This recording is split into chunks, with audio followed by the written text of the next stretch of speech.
我係6D 班陳月希，今次會為大家朗讀課業7，要挑最大的第6至12段課文內容。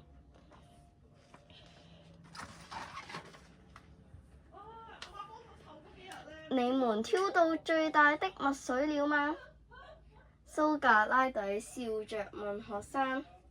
兩手空空的學生都帶點兒羞愧地搖了搖頭。老師，讓我們再選一次好嗎？一個學生提議說。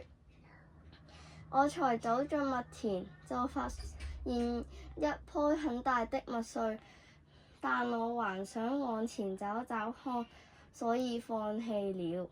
誰知一直往前找都沒看上，全都比不上之前的。另一個學生有點兒不忿地說。老師，這塊麥田裏肯定有一棵最大的麥穗，讓我們再選一次吧。其他學生也不約而同地請求。蘇格拉底笑了笑，說：但你們不一定能碰見它，即使碰上了，你們也會因不能準確判斷而錯過採摘的時機的，是嗎？學生一時無言以對。蘇格拉底語重心長地說：孩子們，這就是人生一次無法重複的選擇。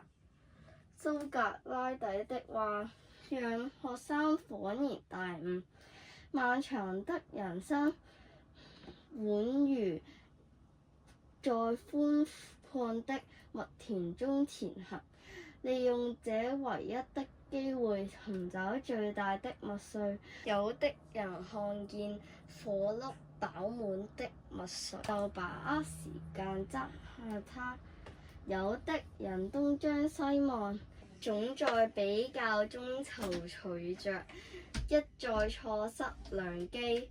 得到最大的當然理想，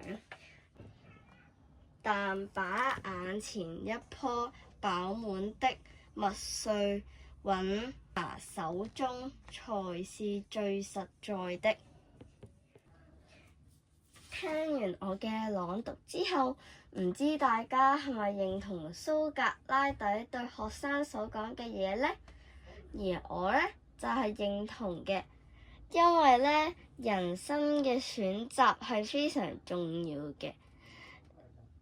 我哋後悔都會失去咗嗰個機會。我嘅朗讀及分享完畢，多謝各位收看。